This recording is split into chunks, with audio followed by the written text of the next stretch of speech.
حضرت انس بن مالک رضی اللہ عنہ نے بیان کیا کہ رسول اللہ صلی اللہ علیہ وآلہ وسلم نے فرمایا، میت کے ساتھ 3 چیزیں چلتی ہیں، 2 تو واپس آ جاتی ہیں، صرف ایک کام اس کے ساتھ رہ جاتا ہے،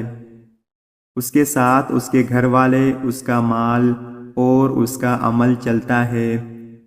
اس کے گھر والے اور مال تو واپس آ جاتا ہے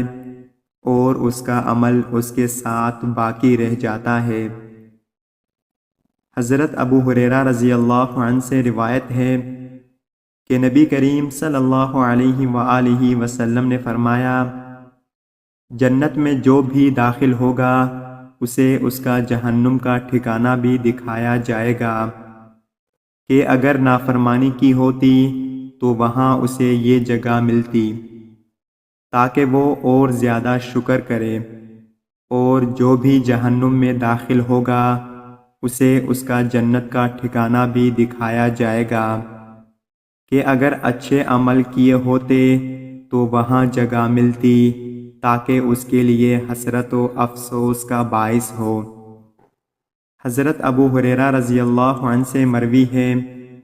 انہوں نے کہا کہ رسول اللہ صلی اللہ علیہ وآلہ وسلم نے فرمایا،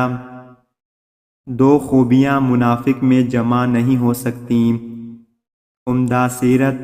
اور دین کی سمجھ بوجھ۔ اللہ تعالی ہم سب کو ان پیاری احادیث پر عمل کرنے کی توفیق عطا فرمائے،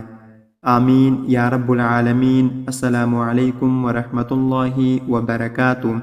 آپ سب دیکھنے والوں کا بہت شکریہ۔